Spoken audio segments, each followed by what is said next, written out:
I've been seeing a lot of things talking of the people making commentary. Interestingly enough, the ones I've noticed that have been making the commentary are wealthy black people making the commentary about we should not be rioting, we should not be looting, we should not be tearing up our own communities. And then there's been an argument of the other side of we should be hitting them in the pocket. We should be focusing on the blackout days where we don't spend money. But, you know, I feel like we should do both. And I feel like I support both. And I'll tell you why I support both. I support both because when you have a civil unrest like this, there are three types of people in the streets. There are the protesters, there are the rioters, and there are the looters. The protesters are there because they actually care about what is happening in the community. They want to raise their voices, and they are there strictly to protest. You have the rioters who are angry, who are anarchists, who really just want to fuck shit up, and that's what they're going to do regardless. And then you have the looters. And the looters almost exclusively are just there to do that, to loot. Now, people are like, well, what did you gain? Well, what did you get from looting? I think that as long as we're focusing on the what, we're not focusing on the why. And that's my issue with that. As long as we're focusing on what they're doing, we're not focusing on why they're doing. And some people are like, well, those aren't people who are legitimately angry about what's happening. Those are people who just want to get stuff.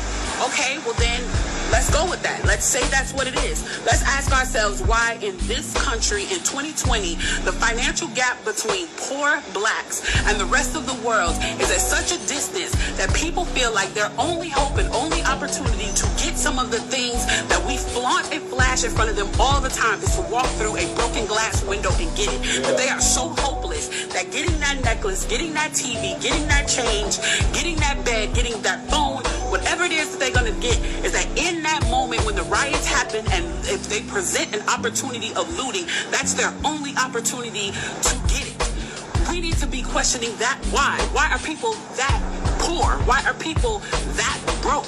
Why are people that food insecure, that clothing insecure, that they feel like their only shot, that they are shooting their shot by walking through a broken glass window to get what they need.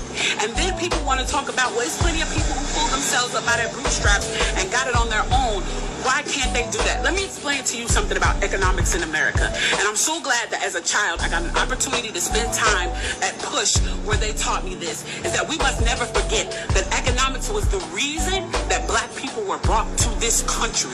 We came to do the agricultural work in the South and the textile work in the North. Do you understand that? That's what we came to do. We came to do the agricultural work in the South and the textile work in the North. Now, if I right now decided that I wanted to play Monopoly with you, and for 400 rounds of playing Monopoly, I didn't allow you to have any money, I didn't allow you to have anything on the board, I didn't allow for you to have anything.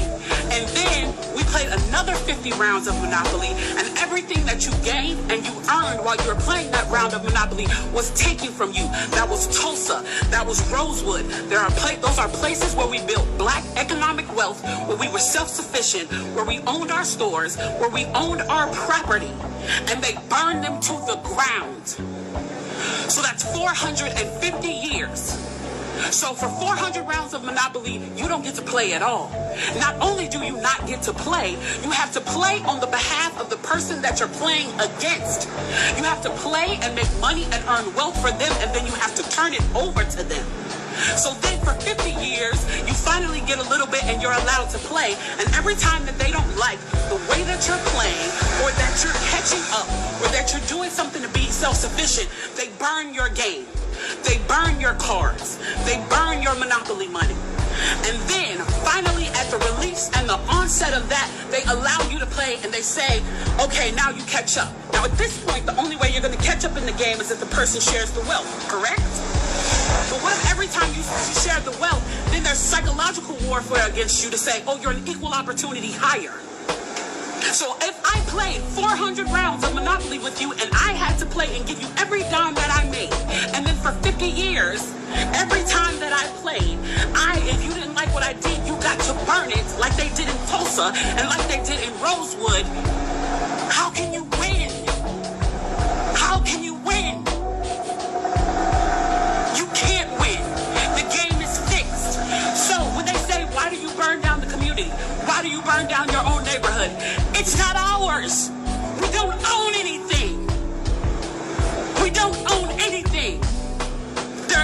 Trevor Noah said it so beautifully last night. There's a social contract that we all have. That if you steal or if I steal, then the person who is the authority comes in and they fix the situation. But the person who fixes the situation is killing us. So the social contract is broken. And if the social contract is broken, why the fuck do I give a shit about burning the fucking Football Hall of Fame, about burning a fucking Target? You broke the contract when you killed us in the streets and didn't give a fuck. You broke the contract when for 400 years we played your game and built your wealth. You broke the contract when we built our wealth again on our own, by our bootstraps in Tulsa, and you dropped bombs on us. When we built it in Rosewood and you came in and you slaughtered us. You broke the contract, so fuck your Target. Fuck your Hall of Fame. As far as I'm concerned, they could burn this bitch to the ground. And it still wouldn't be enough. And they are lucky that what black people are looking for is equality and not revenge.